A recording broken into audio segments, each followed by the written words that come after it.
আল্লাহর কোরআনের সবচাইতে দামি আয়াত, the greatest verse in the Quran. Ubay ibn Ka'b রাদিয়াল্লাহু তাআলা আনহুকে বিষ্ণু সাল্লাল্লাহু আলাইহি ওয়াসাল্লাম জিজ্ঞেস করলেন, উবাই বলো তো কোরআনের কোন আয়াতটা সবচেয়ে সেরা?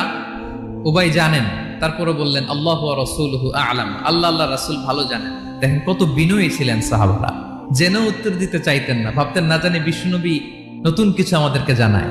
বিশ্বনবী আবার বললেন, তুমি কি জানো কোরআনের সবচেয়ে শ্রেষ্ঠ আয়াত কোনটা? এবার উবাই ভাবলেন এবার আমি উত্তরটা দিয়েই দেই। তিনি বললেন আয়াতুল কুরসি, আল্লাহু লা ইলাহা ইল্লা হুয়াল হাইয়ুল কাইয়ুম, এটা শ্রেষ্ঠ আয়াত। বিশ্বনবী খুশি হয়ে উবাই ইবনে কাবের বুকে একটা চাপড় মারলেন, এরকম আদরের চাপড় দিয়ে বললেন, লিয়াহনিকাল ইলমু ইয়া আবুল মুনজির, হে আবুল মুনজির, জ্ঞান এবং প্রজ্ঞা তোমার জন্য মোবারক হোক, তুমি ঠিক বলেছো। সুবহানাল্লাহ পড়ে।